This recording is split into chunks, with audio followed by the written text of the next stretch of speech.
ನಮಸ್ಕಾರ. ಇವತ್ತಿನ ವಿಡಿಯೋ ಮಾರುಕಟ್ಟೆ ಮುಂದಿನ ವಾರ ಯಾವ ಕಡೆಗೆ, 4 ನಿರ್ಣಾಯಕ ಅಂಶಗಳು. ನಾನು ಡಾಕ್ಟರ್ ಭರತ್ ಚಂದ್ರ. ವಿಡಿಯೋಗಳ ಉದ್ದೇಶ ಕನ್ನಡಿಗರ ಫೈನಾನ್ಷಿಯಲ್ ಎಜುಕೇಶನ್. ಇಂಟರ್ನ್ಯಾಷನಲ್ ಮಾರುಕಟ್ಟೆಯಲ್ಲಿ ಬೇಕಾದಷ್ಟು ಘಟನೆಗಳು ನಡೀತಾ ಇದ್ದಾವೆ, ಹ್ಯಾಪ್ನಿಂಗ್ಸ್ ಆಗ್ತಾ ಇದೆ. ಆದ್ದರಿಂದ ಮುಂದಿನ ವಾರ ಮಾರುಕಟ್ಟೆ ಯಾವ ಕಡೆಗೆ ಅಂತ ನಿರ್ಧರಿಸುವ 4 ಅಂಶಗಳನ್ನು ನಿಮ್ಮ ಮುಂದೆ ಇಡ್ತಾನೆ.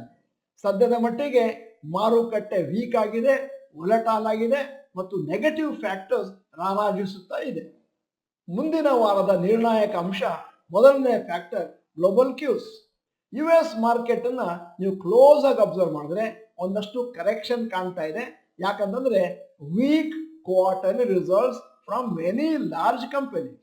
ಅಲ್ಲದೆ ಅಮೆರಿಕದಲ್ಲಿ ಮುಂದೆ ರಿಸೆಷನ್ ಬರ್ಬೋದು ಅನ್ನುವಂಥ ಭಯ ಕೂಡ ಮೂಡಿ ಬರ್ತಾ ಇದೆ. ಮತ್ತೆ China, Europe also showing signs of economic deceleration which is reason for weakness in stock markets all over world. ಅಂದ್ರೆ ಅಮೆರಿಕ ಮಾತ್ರ ಅಲ್ಲ, ಚೈನಾ ಮತ್ತು ಯುರೋಪ್ನಲ್ಲಿ ಕೂಡ ಒಂದಷ್ಟು ಸ್ಲೋಡೌನ್ ಆಗಿದೆ.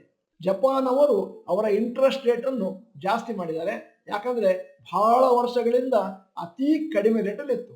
ಅದರಿಂದಾಗಿ ಗ್ಲೋಬಲ್ ಸ್ಟಾಕ್ ಮಾರ್ಕೆಟ್ ಅಲ್ಲಿ ಲಾರ್ಜ್ ಇನ್ಸ್ಟಿಟ್ಯೂಷನ್ಸ್ ಏನು ಜಪಾನಿಂದ ಬಾರೋ ಮಾಡಿದ್ದಾರೆ ವಿತ್ ಲೋ ಇಂಟ್ರೆಸ್ಟ್ ರೇಟ್ ಮತ್ತು ಅದನ್ನು ಬೇರೆ ದೇಶಗಳಲ್ಲಿ ಅವರು ಹಣವನ್ನು ಹೂಡ್ತಾ ಇದ್ರು ಮಾರುಕಟ್ಟೆಗಳಲ್ಲಿ, ಅವರೆಲ್ಲರೂ ಕೂಡ ಅಲ್ಲಿ ಇಂಟ್ರೆಸ್ಟ್ ರೇಟ್ ಜಾಸ್ತಿ ಆದ್ರಿಂದ ತಾವು ತೆಗೆದುಕೊಂಡಂತ ಹಣವನ್ನು ಆದಷ್ಟು ಶೀಘ್ರವಾಗಿ ರಿಟರ್ನ್ ಮಾಡಬೇಕು ಅನ್ನೋ ತುರಾತುರಿಯಲ್ಲಿರುವುದರಿಂದ ಜಪಾನ್ ಮಾರುಕಟ್ಟೆ ಕೆಳಗೆ ಬೀಳ್ತಾ ಇದೆ. ಮತ್ತೆ ಅದೇ ತರನೇ ಪ್ರಪಂಚದ ಎಲ್ಲಾ ಮಾರುಕಟ್ಟೆಗಳು ಕೂಡ ಕೆಳಗೆ ಬೀಳಲಿಕ್ಕೆ ಪ್ರಾರಂಭ ಆಗಿದ್ದಾವೆ. US, ಜಾಪನೀಸ್ ಮತ್ತು ಯುರೋಪಿಯನ್ ಮಾರುಕಟ್ಟೆ ಕೂಡ ಕಳೆದ ಕೆಲವು ದಿನಗಳಿಂದ ಸತತವಾಗಿ ಕೆಳಗೆ ಹೋಗ್ತಾ ಇದೆ. ಈ ಎಲ್ಲಾ ಮಾರುಕಟ್ಟೆಗಳ ಇಂಪ್ಯಾಕ್ಟು ಭಾರತದ ಮೇಲೆ ಅಷ್ಟಾಗಿ ಇಲ್ಲ ಅಂತ ನಾವು ಹೇಳಿದ್ರು ಕೂಡ ಗ್ಲೋಬಲ್ ಮಾರುಕಟ್ಟೆಯಲ್ಲಿ ಒಂದಷ್ಟು ವೀಕ್ನೆಸ್ ಇದ್ದಾಗ ಟೆಂಪರರಿ ಆಗಿ ಆ ವೀಕ್ನೆಸ್ ಭಾರತದಲ್ಲಿ ಕೂಡ ಕಂಡು ಬರುತ್ತೆ. ಈಗ ಎರಡನೆಯ factor, RBI meeting this week. RBI monetary policy panel ಅವರು ಒಂದು ಮೀಟಿಂಗ್ ಮಾಡ್ತಾ ಇದ್ದಾರೆ ಆಗಸ್ಟ್ 6ರಿಂದ 8. ಇಂಟ್ರೆಸ್ಟ್ ರೇಟ್ ಅನ್ನ ಅನ್ಚೇಂಜ್ ಆಗಿರ್ಬೇಕಾ ಇಲ್ಲ ಏನಾದರೂ ಕಟ್ ಮಾಡಬೇಕಾ? RBI ಗವರ್ನರ್ ಆ ಡಿಸಿಷನ್ ಅನ್ನು 10 AM 8ನೇ ತಾರೀಕು ಆಗಸ್ಟ್ ಕೈಗೊಳ್ಳೋರಿದ್ದಾರೆ.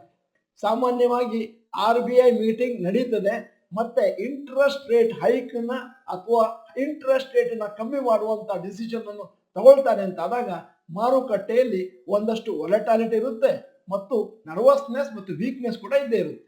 ಅಕಸ್ಮಾತ್ 8ನೇ ತಾರೀಕು ಆಗಸ್ಟ್ ಮೀಟಿಂಗ್ ನಲ್ಲಿ RBI ನವರು ಇಂಟ್ರೆಸ್ಟ್ ರೇಟ್ ಅನ್ನ ಕಟ್ ಮಾಡಿಲ್ಲ ಅಂತಂದ್ರು ಮುಂದಿನ 2 ತಿಂಗಳ ಮೇಲೆ ಕಟ್ ಮಾಡುವಂತ ಎಲ್ಲಾ ಸಾಧ್ಯತೆಗಳಿದಾವೆ. ಅದೇ ರೀತಿ ಅಮೆರಿಕದಲ್ಲಿ ಕೂಡ ಸೆಂಟ್ರಲ್ ಬ್ಯಾಂಕ್ ನಲ್ಲಿ ಅದೇ ಮಾತು ನಡೀತಾ ಇದೆ. ಅಂದರೆ ಸೆಪ್ಟೆಂಬರ್ ನಲ್ಲಿ ನಾವು ನಮ್ಮ ಇಂಟ್ರೆಸ್ಟ್ ರೇಟ್ ಅನ್ನ ಕಮ್ಮಿ ಮಾಡ್ತೇವೆ ಅಂತೇಳಿ ಒಂದಷ್ಟು ಹಿಂಟ್ ಕೊಟ್ಟಿದ್ದಾರೆ. ತಜ್ಞರ ಪ್ರಕಾರ ಮತ್ತು ನಾವು ನೋಡಿದ ಹಾಗೆ ಇಂಟ್ರೆಸ್ಟ್ ರೇಟ್ ಅನ್ನು RBI ಅವರು ಕಮ್ಮಿ ಮಾಡ್ತಾರೆ ಅಂತಂದ್ರೆ ಅದು positive news for stock market. ಆದರೆ ಸದ್ಯದ ಮಟ್ಟಿಗೆ ಇಕಾನಮಿ ಗ್ರೋತ್ ಅಲ್ಲಿ ಸ್ವಲ್ಪ ಡಲ್ನೆಸ್ ಇರೋದ್ರಿಂದ ಅದೊಂದು ನೆಗೆಟಿವ್ ಫ್ಯಾಕ್ಟರ್ ಆಗ್ಬೋದು ಕೆಲವು ದಿನಗಳ ಮಟ್ಟಿಗೆ. ಈಗ ಮೂರನೆಯ ನಿರ್ಣಾಯಕ ಅಂಶ ಮಾರುಕಟ್ಟೆಗೆ ಮುಂದಿನ ವಾರದಲ್ಲಿ ಜಿಯೋ ಪೊಲಿಟಿಕಲ್ ಟೆನ್ಷನ್ ಇನ್ ಮಿಡ್ಲ್ ಈಸ್ಟ್.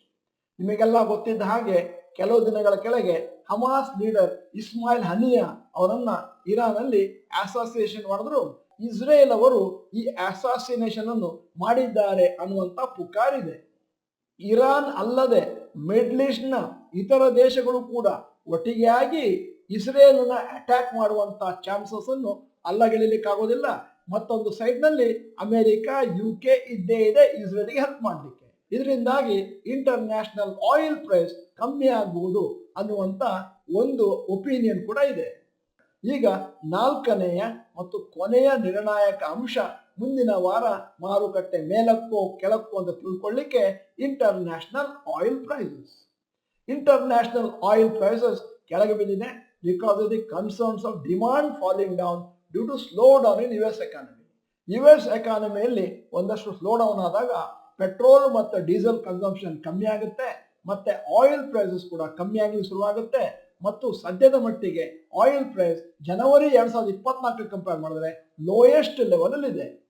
ಮುಂದಿನ ದಿನಗಳಲ್ಲಿ ಯುದ್ಧದ ಭೀತಿಯಿಂದಾಗಿ ಒಂದಷ್ಟು ಇಂಟರ್ನ್ಯಾಷನಲಿ ಆಯಿಲ್ ಪ್ರೈಸಸ್ ಕೆಳಗೆ ಬರುತ್ತೆ ಅಂತಂದ್ರೆ ಅದು ಗುಡ್ ನ್ಯೂಸ್ ಭಾರತಕ್ಕೆ. ಯಾಕಂದ್ರೆ ನಾವು ನಮ್ಮ ದೇಶದಲ್ಲಿ ಲಾರ್ಜ್ ಕ್ವಾಂಟಿಟಿ ಆಫ್ ಆಯಿಲ್ ಅನ್ನ ಇಂಪೋರ್ಟ್ ಮಾಡ್ತಾ ಇದ್ದೇವೆ.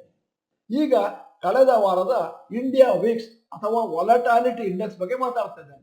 11.7 ಇದ್ದದ್ದು 14.3 ಬಂದಿದೆ. ಅಂತಂದ್ರೆ ವೀಕ್ನೆಸ್ ಇನ್ ಗ್ಲೋಬಲ್ ಮಾರುಕಟ್ಟೆಯಿಂದಾಗಿ. ಸಾಮಾನ್ಯವಾಗಿ ವಿಕ್ಸ್ ಮೇಲೋದಾಗ ಸ್ಟಾಕ್ ಮಾರ್ಕೆಟ್ ವೀಕ್ ಆಗುತ್ತೆ ಅಂಡ್ ವೈಸ್ ವರ್ಸ. ಈ ಎಲ್ಲ ಕಾರಣಗಳಿಂದಾಗಿ ಮುಂದಿನ ವಾರ ಮಾರುಕಟ್ಟೆ ಯಾವ ಕಡೆಗೆ ಹೋಗುತ್ತೆ ಅಂತ ಕಾದು ನೋಡಬೇಕಾಗುತ್ತೆ. ಅಲ್ಲದೆ ಲಾಂಗ್ ಟರ್ಮ್ ಇನ್ವೆಸ್ಟರ್ಸ್ಗೆ ಅಕಸ್ಮಾತ್ ಮಾರುಕಟ್ಟೆ ಏನಾದರೂ ಕೆಳಗೆ ಬಿದ್ದರೆ ಇನ್ನೊಂದಷ್ಟು ಷೇರುಗಳನ್ನು ಕಡಿಮೆ ಬೆಲೆಯಲ್ಲಿ ಪರ್ಚೇಸ್ ಮಾಡ್ಕೊಳ್ಳಿಕ್ಕೆ ಒಂದು ಅವಕಾಶ ಸಿಗುತ್ತೆ. Short term investors technical analysis ಅಲ್ಲಿ ಏನು ಇಂಡಿಕೇಶನ್ ಬರುತ್ತೋ ಅದರಂತೆ ನೀವು ಕ್ರಮವನ್ನು ಕೈಗೊಳ್ಳಿ. ಸೆಲ್ ಅಂದ್ರೆ ಸೆಲ್, ಬೈ ಅಂದ್ರೆ ಬೈ. ವಿಡಿಯೋದ ಕೊನೆಯಲ್ಲಿ ನಮ್ಮ ಸಮೀಕ್ಷೆಗಾಗಿ ಒಂದು ಪ್ರಶ್ನೆ ಕೇಳ್ತಾ ಇದ್ದೇನೆ. ಸದ್ಯದ ಮಟ್ಟಿಗೆ Ola electric IPO subscription on ಇದೆ. ನೀವು ಅದಕ್ಕೆ ಅಪ್ಲಿಕೇಶನ್ ಹಾಕುವಂತ ನಿರ್ಧಾರವನ್ನು ಕೈಗೊಂಡಿದ್ದೀರಾ? ಎಸ್ ಅಥವಾ ನೋ ಅಥವಾ ನಾಟ್ ಡಿಸೈಡ್ ಅನ್ನೋದು ಟೈಪ್ ಮಾಡಿ. ನೀವು ಡಾಕ್ಟರ್ ಭರತ್ ಚಂದ್ರ ಇನ್ಸ್ಟಿಟ್ಯೂಟ್ ಕನ್ನಡ ಚಾನೆಲ್ ಮೆಂಬರ್ ಅಂತಂದ್ರೆ ಇದೀಗ ಸಮಯ. ಸಬ್ಸ್ಕ್ರಿಪ್ಷನ್ ಬಟನ್, ಬೆಲ್ ಐಕಾನ್ ಒತ್ತಿ. ವಿಡಿಯೋ ಚೆನ್ನಾಗಿದ್ರೆ ಲೈಕ್ ಬಟನ್ ಒತ್ತೋದನ್ನು ಮರಿಬೇಡಿ. ವಿಡಿಯೋನ ನಿಮ್ಮ ಎಲ್ಲಾ ಸ್ನೇಹಿತರಿಗೂ ಫಾರ್ವರ್ಡ್ ಮಾಡಿ. ವಿಡಿಯೋನ ಸಂಪೂರ್ಣವಾಗಿ ನೋಡಿದ್ದಕ್ಕೆ ಧನ್ಯವಾದಗಳು. ನಮಸ್ಕಾರ.